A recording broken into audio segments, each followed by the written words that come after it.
What is that? I am a monument to all your sins. Hello everybody, this is St. Donald Banks, coming at you with my first versus video of the Vex versus the Flood, a situation that surely no one wants to be in. Every universe where this happens is screwed. So, these two perfect organisms, each of which are a consuming swarm which seeks to shape the universe to consist only of themselves. Today we're going to be matching these two tidal forces against each other in a couple different scenarios. This is a matchup unlike any other, for this will not be a traditional war. This will be a war of universe warping and broken laws of physics. Much of what I'll delve into will be difficult to visualize even for the most adept lore fanatics of both Destiny and Halo, but I'm not going to be pulling any punches to simplify this battle. So, without further ado, let's quickly gloss over each of the species. The Vex are not a species that comes about through hundreds of millions of years of evolution. They are an idea, a concept, a mathematical constant, and a formula. In this sense, they are far more. They are the pattern. Of course, there was no water at first. The patterns were abstract waves tumbling through the fire of the early universe, trapped in chaos, cycling through desperate self-preservation tautologies, while vast beings from beyond the narrow dominion of cause and effect thrashed and battled around them. For an eon, they were nothing but a screaming equation vermin scurrying through the quantum foam, fleeing ultimate erasure. But they were tenacious. They propagated in the saline meltwater of comets orbiting the first stars. That broth of chemicals became their substrate, and they learned to catalyze impossible chemistry with quantum tricks. Then they rained from the sky into the steaming seas of follow worlds, and there they built their first housings from geometry and silica. In all their transformations, they retained that kernel of self-sufficiency that made them victors in the flower game. But they are not incontrovertibly destined to rule this cosmos. They were made before light and darkness, but the rules are different now, and even this pattern must adapt. The cellular Vex elements are infectious, hallucinogenic, entheogenic. The informational Vex elements are more dangerous yet, and there could be semiotic hazards beyond them, aggressive ideas, Vex who exist without a substrate, even now operating remote bodies by neural link. The Vex are a semi-sentient collective of zooplankton known as radiolaria. They are composed of silica capable of storing data, just as a fiber optic cable is made of silica. These giant pools of white Vex radiolaria are a massive collective brain. So you see, the radiolaria is capable of converting anything it touches into Vex. Kabir, a paracausal guardian in Destiny 2 and Destiny 1, drank of the radiolaria and was converted from the inside out into what the Vex desired. They used his body as a building block. The Vex do not have a subjective consciousness as understood by humans. You see, the Vex pattern of thought does not include semiosis, which is the use of symbols to represent ideas, concepts, and meanings in human language and thought. The Vex instead simulate all phenomenon within themselves to express and manipulate ideas.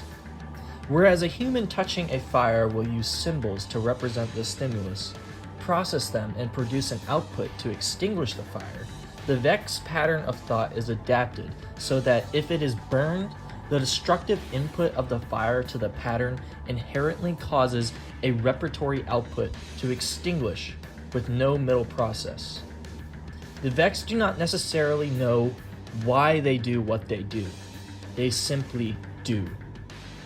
A long time ago, before the beginning of the universe, two paracausal gods created numerous universes with purely causal effects. Causal as in the world we know, everything in the universe is ruled by the laws of physics. This would become known as the Flower Game, and it was in these universes where causal rules dominated that the Vex always won. Every game that these two gods played, known as the Gardener and Winnower, ended in the Vex subsuming the entire universe and forming it in their image, the Vex pattern. The Gardener seeks basically a gentle garden, ringed in spears, where people cooperate to achieve safety against outside forces. They don't seek to destroy the outside, only to protect the inside. The Darkness, or the Winnower, seeks a final shape, the ultimate organism, and is thus satisfied with the Vex completely wiping out the rest of the universe, only if the Vex are left as the sole supreme organism. The Gardener is dissatisfied with this because it is pro-complex civilizations and introduces paracausal physics into the new universe to see what happens. The Gardener and Winnower get into a fight as a result of the paracausal physics, and decide to settle their debate by becoming the Traveler and the Pyramids, respectively. As a result of the introduction of paracausality into the new universe, which Destiny takes place in, the Vex, who are a mathematically precise race composed of radiolaria, could not simulate the universe accurately, even with their massive machines built specifically for simulation. As a result of having originated in the primordial reality, predating the arrival of the light and darkness, the Vex are unable to simulate paracausal forces or beings. On top of simulation, the Vex can time travel, but the Vex don't time travel like you'd imagine time travel to be. Their time travel relies pretty much solely on simulations, outside of a very few exceptions. They don't just hop to the past and future whenever they want. They look at their present circumstances, all their combined knowledge of past timelines, and use that knowledge to create an ideal future timeline. That's why paracausality is so annoying to them. It defies their simulations. So all they can do with us is keep building more and more powerful Vex that can run increasingly difficult simulations, hoping to eventually be able to fully simulate paracausality. Because once they have done that, the Vex will win. Not because they can jump to the end of the game and win, but because they know every single move that every player will make before they even dream of making them, allowing them to win every single scenario. The Vault of Glass is one of the exceptions I was referring to. It is a convergence point of all timelines simultaneously. That's why they can eliminate things from every timeline there, but only inside of there. You see, the Vault of Glass is outside of time, and were you to enter the vault and the Vex willed it, they could erase you from time itself using ontological weapons.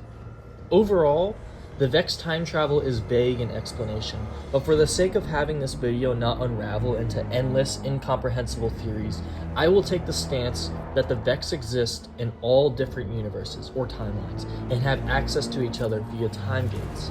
The teleportation you see the Vex use is just that, teleportation. The only way for the Vex to hop timelines is by using the Vault of Glass or time gates. That being said, the Vex radiolaria are interconnected, and they can use information from these other timelines or universes, and they perceive time in a different way that we perceive it. They perceive all of time simultaneously. The Vex is one enemy that cannot be beaten, not permanently. You can keep them at bay, push them out, but remember that they are linked through every timeline. They've met every person at least a few thousand times. Then they've simulated them a few million more. The only reason they can't wield light or dark is because of their lack of life, as they really are just a very complex pattern, not a living thing. I realize I said I'd gloss over them real quickly after writing this, but instead I told you about a story from the beginning of time. Sorry about that. We only gotta do that one more time with the Flood. Okay, so the precursors in the Halo universe, we're switching over to the Flood now, originated outside of the Milky Way galaxy and arrived in the galaxy billions of years ago. They were this incredibly advanced race of beings who explored many galaxies and seeded them with life over the course of many billions of years as part of a grand experiment. As transcendent beings, they existed on a level beyond that of conventionally sapient or biological organisms. They were described as quote-unquote dreamers and makers whose minds transcend many realms and have infinite forms, many voices, and singular purpose. The precursors were not tied to any particular physical form, assuming any shape as they saw fit. They would allow themselves to die away and be evolved anew over and over again, taking on numerous incarnations, both physical and immaterial. They lived through different stages of technological and cultural development countless times, being at times hyper-advanced and spacefaring, and at other times living primitively and remaining confined to their worlds. The precursors based their existence around the philosophical concepts known as the mantle, or living time, and a metatechnological mechanism known as neural physics, which enabled them to manipulate the very fabric of the universe. According to the philosophical aspect of neural physics, the universe itself is a living entity, though vastly different in nature and scale from organic beings. The precursors' stewardship for all life involved the belief that all experience of biological organisms enriched the greater universal whole, something that they experienced firsthand through the constantly changing nature of their own existence. To contain their vast knowledge and experience, the precursors created the domain, a transcendent quantum reservoir of information later accessed by the Forerunners. The precursors were not strictly benevolent. They considered strife, pain, and indeed evil an inherent part of the universe. The struggles of good and evil, the pleasures and pains of life added to the sweetness, a sensation or emotional state that seemed to not have a human analogy. The precursors were responsible for seeding the Milky Way with life, creating the galaxy's diverse composition of species to become quote-unquote new tools and companions. Also, they engineered millions of star systems. Over time, they would also judge whether a species was worthy of the mantle of responsibility, their assumed role of guardianship over all life. The humanoid species native to the world of Gibalb, who would eventually become known as the Forerunners. They were next chosen for this task of the mantle of responsibility. Originally created by the precursors to serve as their assistants and adjutants, the Forerunners were eventually judged to be unworthy of taking the mantle, and according to one record, planned to be wiped out, and the precursors instead decided that the responsibility would fall on the shoulders of another of their creations, a collection of species referred to as humanity, hailing from the planet known as Erd-Tyre. According to this record, the Forerunners made an expedition to Pathkathona, where they encountered their creators and accidentally found out this genocidal plan, around 10 million BCE. The Forerunners decided to prevent this fate and furiously retaliated against their creators and drove them to near extinction. First in the Milky Way and eventually in the satellite galaxy of Pathkathona. Only a small number managed to escape the Forerunners' campaign of extermination. According to another record, the precursors' decision to pass the mantle to humanity was seeded apathy in their hearts of the Forerunners, and this combined with some Forerunners coming to believe the precursors were planning to exterminate them, caused them to commit genocide against their creators in a one-sided war. This account was corroborated by the Gravemind, whom contained the consciousness of the primordial, a precursor, and other precursor essences who told the Didact that the Forerunners struck against their creators unprovoked. During this war, some precursors settled on Netarop with the Tier 6 civilization that was already on the planet. These precursor fugitives used a weapon later called the Divine Hand to destroy a Guardian Custode, that was sent after them by the Forerunners. However, the effects of their weapon devastated Netherop, turning a once lush planet into a barely inhabitable wasteland. The indigenous people were wiped out, but the precursor fugitives remained in hiding on Netherop for over 100,000 years. Now, the Flood was not a creation of the precursors, but was the precursors' perverted and insane remains of themselves. The dust that humanity had discovered that led to the birth of the Flood threat was one of the fail-safe measures that the precursors put into place to try and avoid their extinction. Over the eons, however, this dust that the precursors turned themselves to while the Forerunners hunted them down to eradicate them became flawed and corrupt. Rather than rebirthing the precursors as they were, it only brought out a cancerous plague and death. The remaining precursors, driven to insanity by the betrayal of their creations, the Forerunners, instead embraced the disease that they had accidentally birthed, guiding it to cease infecting humanity as if they had successfully immunized themselves. The precursors, insane, but driven by a need to create a new life, decided that the Flood would be their instrument. All life they made from then on would only know suffering and would never have the chance to throw down their makers ever again. This very act of being exposed to the precursors' minds within the grave mine drove the Didact to a brooding, hate-filled insanity. The precursors' rekindled might extended beyond the mastery of technological artifacts. After reaching the key mind stage, Flood compound minds gain the ability to tap into neural physics and along with it, the precursors' reality mutation capabilities. When moving across the galaxy, Flood-controlled precursor constructs would convert space-time itself to be unsuitable for Forerunner slip space drives due to their differences between the slip space travel used by the Forerunners and the precursors' neural physics-based transit. Ships using this form of superliminal travel would momentarily radiate multiversal residues occurred during the journey upon return to normal space. The Forerunners suspected that the precursors possessed unknown means of correcting causality other than the reconciliation Forerunner ships were subject to. The widespread use of neural physics transit affected the galactic-scale magnetic fields that marked the borders of the Ecumene's Themis. The effect of the precursors' manipulation of space could be felt by individual beings. Towards the end of the Forerunner Flood War, Forerunners began to perceive Starlight as possessing a hostile, repelling quality.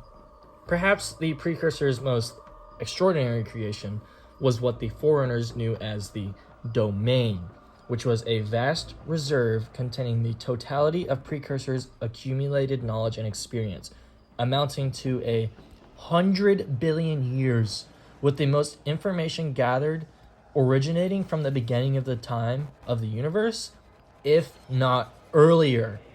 This reserve of knowledge was contained in precursor constructs in the Milky Way galaxy and projected a massive field through which the records could be accessed anywhere, regardless of locality. The Domain itself was a conscious entity.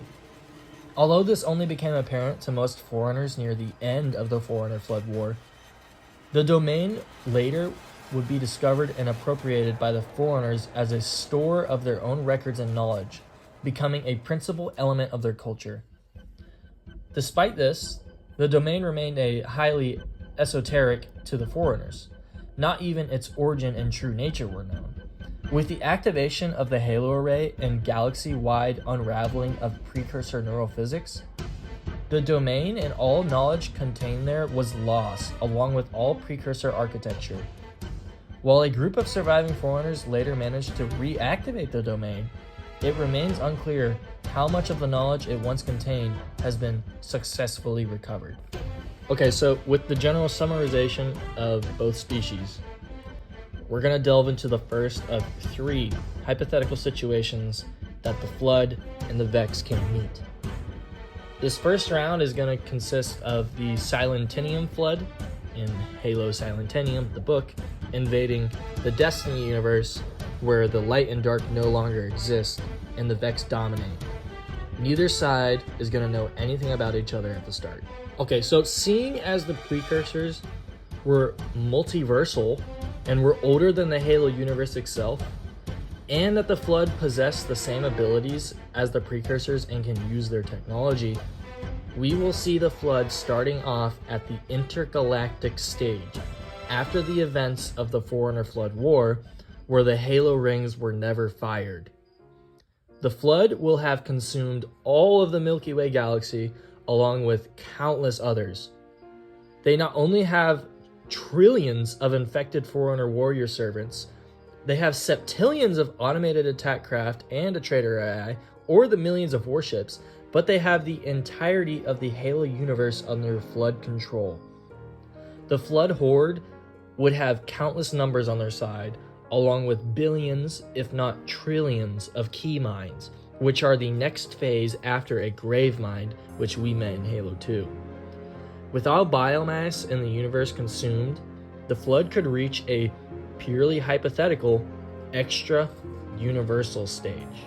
So the Flood will effectively invade the Destiny universe after hopping from the Halo universe, but only as a universe where the light and darkness have been destroyed, as seen in the Dark Future ending in the Curse of Osiris DLC in Destiny 2.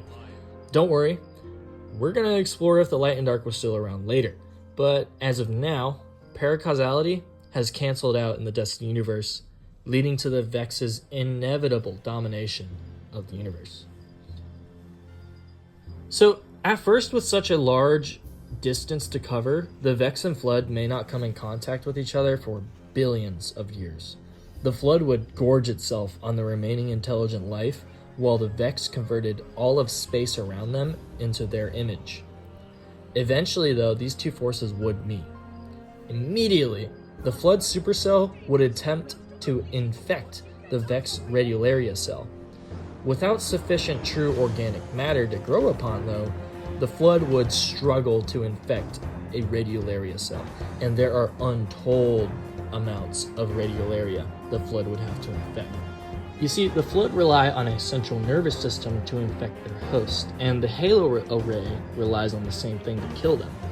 Even things with very simple nervous systems, like fish, were killed off by the array and could likely be infected. So, the Flood and the Halo array rely on the same things in order to work. Because of this, anything capable of Flood infection would have been killed off, including the Flood themselves. In the Halo book, Halo Cryptum, when the Didact scans Fawn Hakor, he finds that there is no animal life above a ridiculously small size, like single-celled microorganism size.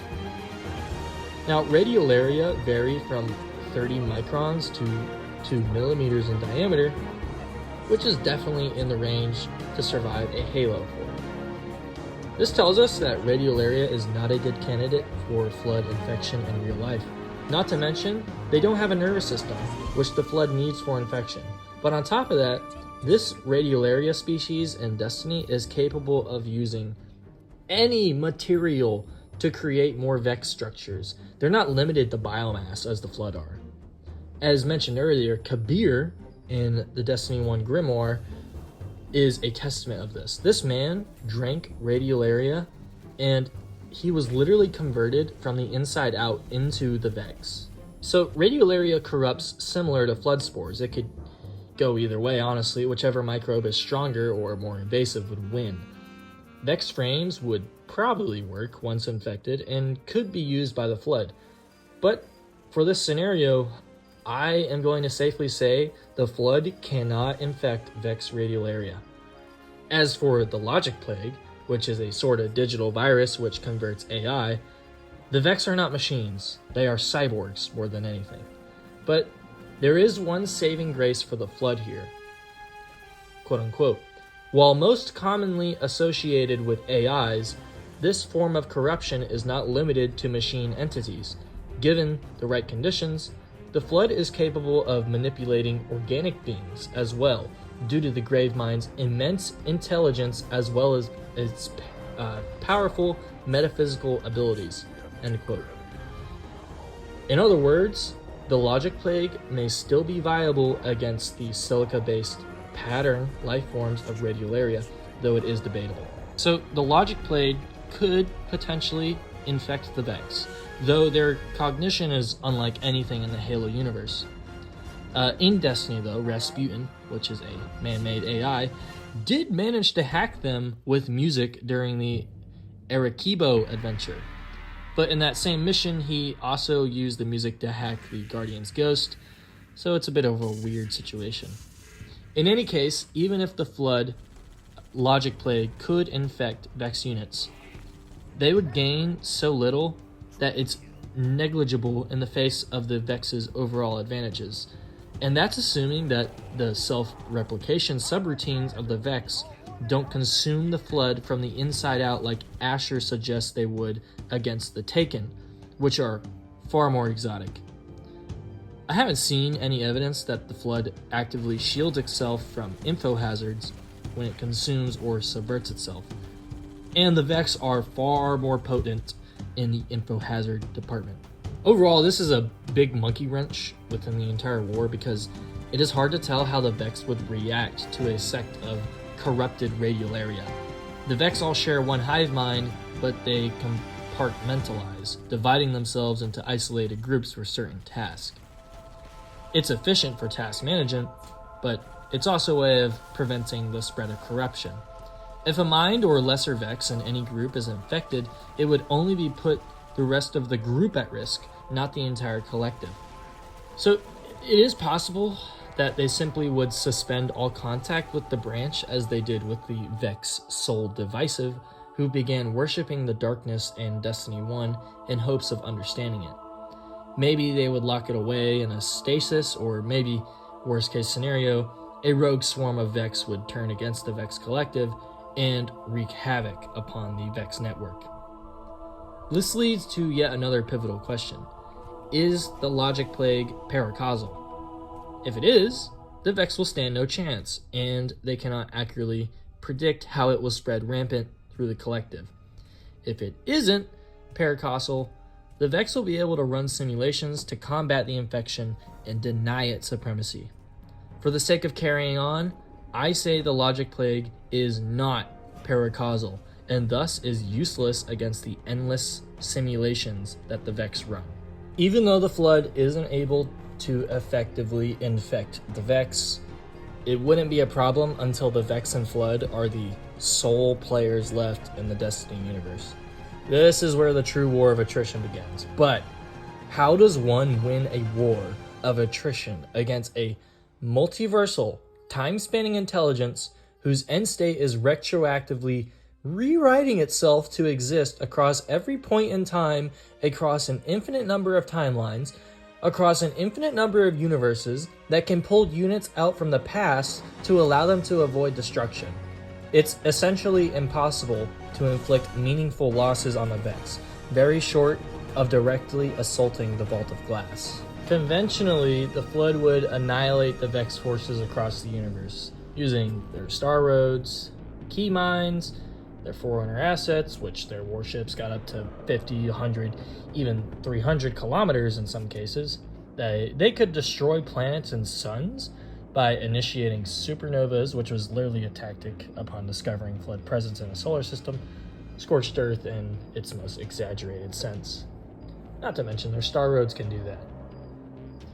They could also make planets. They have structures millions of kilometers large, including literal Dyson spheres, along with all the other forces that the Flood could muster in both the Destiny and Halo universe. The star roads and manipulation of the fabric of the universe is most important. It's implied that the precursors are actually paracausal. They're implied to have transcended time and space, making structures out of crystallized reality. So they tap into the thinking universe and potentially outdate it. They can accelerate evolution at will and may choose to exist without a form. I feel like they might be naturally or have attained paracausality, with the Flood being shown to have the same paracausal powers as the precursors. To demonstrate what a star road can do, look at the Halo Silentinium book at pages 96 to 97. Quote unquote. We were overtaken by the vast weave of reawakened star roads, spinning and churning like serpents in a huge nest. The graceful and haunting structures of our deep past now made fell and horrifying. The tangle looped around Uthira, deftly avoiding intersecting the planet. Then, incredibly, the planet itself began to crack and shrink, as if it was squeezed by a huge fist. The resulting shift in our orbit thrust us farther into the mass. An entire planet was being destroyed, just to draw us closer. This is the way the precursors move stars, Mark whispered. The only problem with Star Roads specifically is they could be destroyed by the Halos, which are not paracausal, meaning the Vex could simulate them or even destroy them by creating their own Halo arrays. This would not destroy the Flood, but would act as an area of denial for the already vast and spread out Flood Hive. When I say it won't destroy the Flood, I mean that the Flood is so spread out that even a Halo array being fired is not enough to destroy all of them.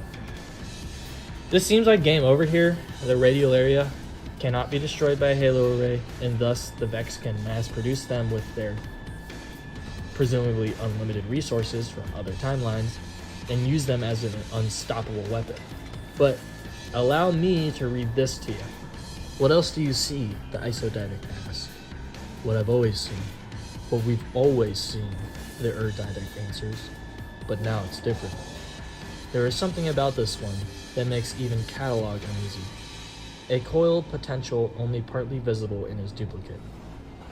The light is over 100 years old, the Isodidic says. What could change? Something deeper than frequency. Look again. The way it invades our eyes, piercing, slicing, concealing. The light shuns us. Space itself wishes to expel us. Can't you see? We are no longer welcome here.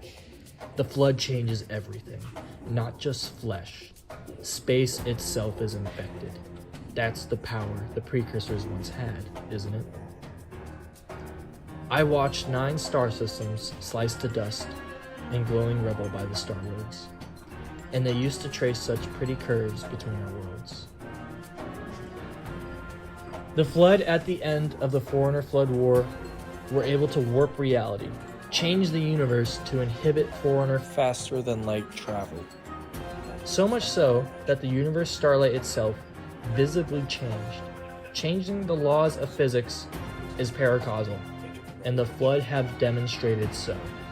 I have no doubt that the Flood, using neurophysics and their reality warping power, could destroy 2082 Volantis, which is believed to be the Vex homeworld. They've been mining a blue hypergiant for some 13 billion years. They tore apart every other planet in the star system to create a huge machine that churns the star, keeping it alive and allowing them to create a near unlimited amount of resources.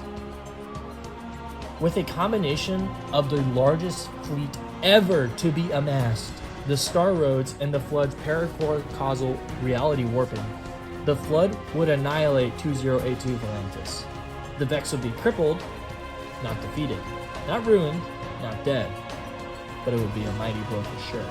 With this, the Flood being paracausal, using precursor power would be impossible for the Vex to predict and destroy, but the Vex in return would be extremely difficult to eradicate. For this, I looked to the Dark Future lore book in Destiny 2. In the Dark Future lore book, they touch on the Vex status in that future. They're described as locked out of time by something wielding incredibly strong darkness, energy, / power. So, canonically speaking, in at least one timeline, the Vex were able to be subdued to the point of not being a concern. But it is not explained how this was done specifically. Should the Flood, using their control over reality, lock the Vex out of time, they have won. Seeing as the Flood demonstrate paracausal power to warp space-time itself in the interstellar phase, which is the third phase of Flood growth, which reaches out of the known 4 phases, the Flood, using their indestructible knowledge embedded in the universe itself, handed down from precursors, will be able to lock the Vex out of time, much like the Dark Universe. If not, The Flood and Vex will be constantly at war. Only the Flood will not be able to recoup their losses without invading another universe for more intelligent life to feed off. The Vex would be ever expanding off of the universes the Flood would leave, and the Flood would ever expand on perhaps infinite universes to feed off of. It would be a perpetual cycle unless there were limited universes or timelines. If the universes were finite, the Flood would eventually succumb to the Vex after eons after eon, far beyond the scope of imagination of time. Perhaps maybe beyond the heat death of every universe where even the final star fizzled out and the last particles sit in eternal dormance. The Flood would finally succumb and all of existence would be Vex. If we say the Flood logic plague successfully infects the Vex collective, slowly but surely, the collective would succumb to the Flood, leading to all existence being a hellish plane for the Flood to exercise their will. They will have become a fundamental of existence. For round 1, with the Silentinium Flood invading a causal Destiny universe, the Flood wins. Score 1-0. For round 2, the Vex will be invading the Halo universe by the end of Halo 2. The Flood will have full control of High Charity, and the Prophet of Truth will have begun traveling to the Ark with Master Chief in tow. Master Chief fighting Vex and Flood would be pretty cool. But the Vex will be invading via the Vault of Glass, which is on Venus. The Vex would immediately begin machinifying this Venus and begin spreading like a cancer. The UNSC wouldn't be able to meaningfully respond due to the Covenant nearly wiping humanity out at this point. With that said, the Vex would be on the back burner, quietly spreading. The Vex are capable of converting a planet in a matter of days, so they would spread pretty quickly.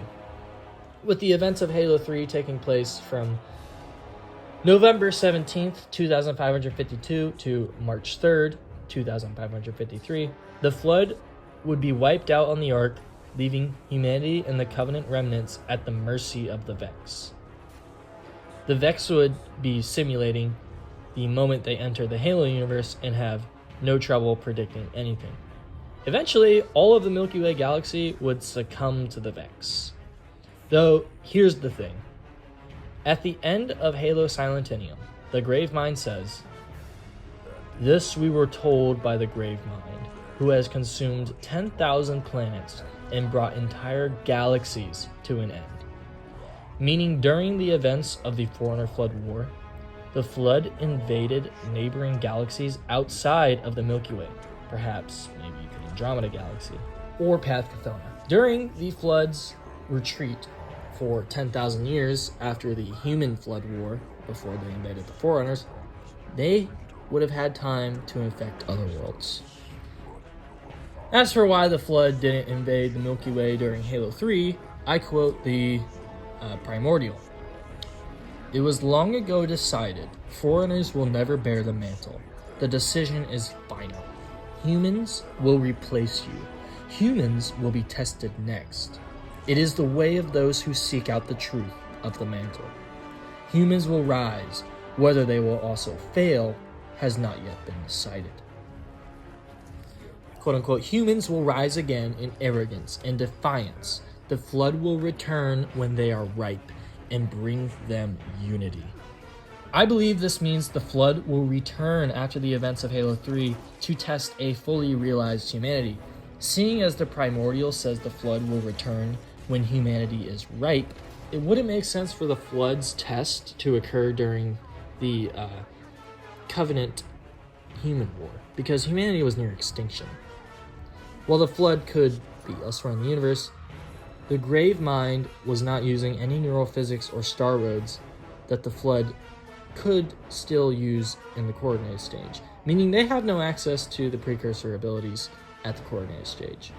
With the Vex starting off far more advanced with instant teleportation and simulation, the coordinated stage of Flood, no matter where in the universe, would stand no chance. The Flood would take time to spread, meanwhile the Vex would be faster, outpacing the Flood before they could ever reach the interstellar phase in galaxies abroad. Without reaching the interstellar phase, the coordinated stage of Flood have no paracausal powers. With the Forerunner Flood War lasting 300,000 years and the Flood only gaining precursor powers near the end of the war, and with the firing of the Halo arrays only taking place 100,000 years before Halo 3, the Flood would need at least another 150,000 years to be able to beat the Vex and obtain paracausality. Sadly for the Flood, they do not have that time. The Vex would eradicate the Flood, and the Flood would have no way to combat the Vex. The Flood supercell would be useless against Radiolaria, and the Vex near infinite resources would whittle any Flood forces down. The Logic Plague, being causal, would have no effect against the Vex network. The Vex would consume the Halo universe and convert it in their image. For round 2, the Vex annihilate the coordinated stage Flood in the Halo trilogy. The score is 1-1. For the final round, a single Flood spore will spawn inside of Destiny with the Light and Dark in play. There will be no universe hopping. The spore will fall inside of a fallen catch belonging to the House of Dusk. The fallen inside would quickly succumb to the parasite, becoming grotesque puppets for the feral stage of the Flood. Using the surplus bodies aboard the catch, a proto-Gravemind would be formed. The Flood would be extremely vulnerable at this stage, but no players in the universe would be paying them mind until it is far too late. The Cabal and Fallen would be perfect combat forms for the Flood. Even though the Cabal's suits are pressurized, it's much like a Spartan suit in Halo. The neck seals would be vulnerable and infectable. You may point out that the Flood didn't infect grunts and draw similarities to the Cabal, but the Flood simply chose not to infect grunts due to their lack of biomass, instead choosing to use grunts for biomass to add to the Gravemind. So Quria, Blade Transformed, proves that the Flood could wield the Sword Logic. Quria, Blade Transformed, was a taken Vex that studied Sword Logic. The central tenet of the Sword Logic is that existence is the struggle to exist, and that any entity, whether a life form or a fundamental aspect of nature, which cannot protect itself against defeat, should rightfully be destroyed by a more powerful entity. In the context of intelligent beings, the logic promotes as its ultimate goal the establishment of a systematic, self-proving civilizational structure which can survive until the end of time, and possibly beyond, an end state often referred to as the last true shape. Kind of like the final shape, huh? So when the Vex first met the Hive after Crota used his sword to tear open a portal into another dimension, the Vex became intrigued by the paracausal powers that Oryx possessed.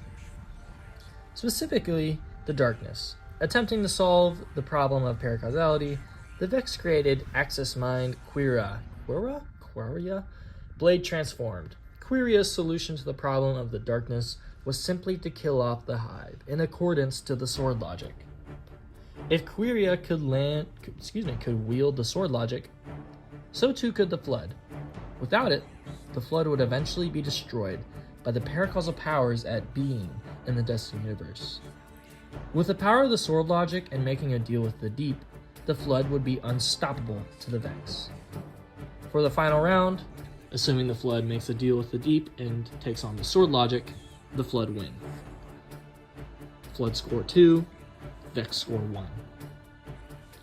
Ultimately, the Flood can only win if they obtain paracausal powers either from reaching their final stage or making a deal with the darkness. If not, the Vex will win every single time. The Flood cannot infect them, and the Vex will outpace them growth-wise with unlimited resources from other universes and timelines. Maybe next time I'll make a more in-depth video on what if the Flood invaded the Destiny universe. But for today, the Flood has scraped by and reigned as the superior organism.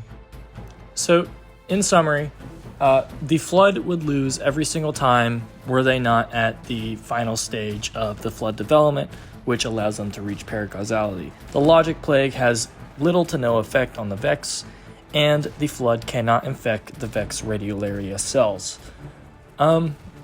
as I mentioned in the final scenario, I may make another video about the Flood invading the Destiny universe as a whole, or the Flood taking on the Hive specifically.